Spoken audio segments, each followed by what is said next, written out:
In canine, there are 42 teeth in upper jaw, 20, and in the lower jaw, there are 22 teeth.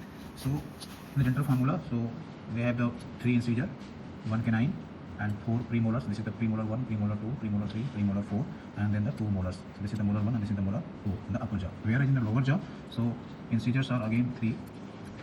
This canine is 1, and if you see here, so there is a missing here. So this is basically setting off one. This is the first premolar. So this is the second premolar. This is the third premolar, and this is the fourth premolar. This one is the molar 1, and this is the molar 2, and last one is the molar 3.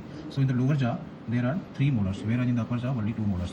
So as far as the roots of the different teeth are concerned, so up to the premolar 1, so this have the one rooted single root. So this is incisor 1. They have the single rooted. Some the single root. This one is canine. It has also single root. Premolar single root. So here in the lower jaw also the canine they have the single root. This incisor they have the single root. Canine single root. Premolar 1 single root. Here it is missing. So premolar 2 and premolar 2.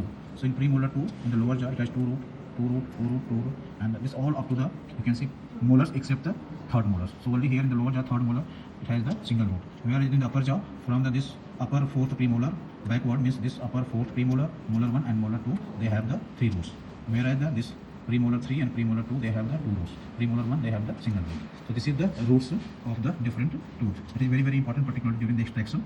So carnassial tooth means the strongest tooth. So in the upper jaw this upper premolar tooth are the strongest tooth, whereas in the lower jaw this is the first molar is the strongest tooth. This is called the carnassial tooth.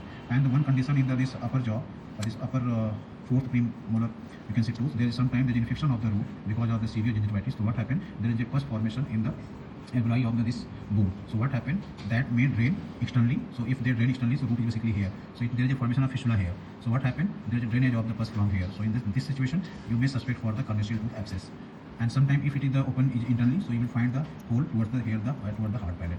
So whenever there is a opening, and that opening is just medial to the ventral to the medial canthus of this eye. So this is a very peculiar. So that carnassial tooth abscess is also called the dental fistula, or it is also called the pus in antrum, because the presence of pus in the alveoli, that is called the antrum. So this is the reason why such condition called the pus in antrum, dental fistula or carnassial tooth abscess. This is very important, and it is very important affection of the tooth of the dog.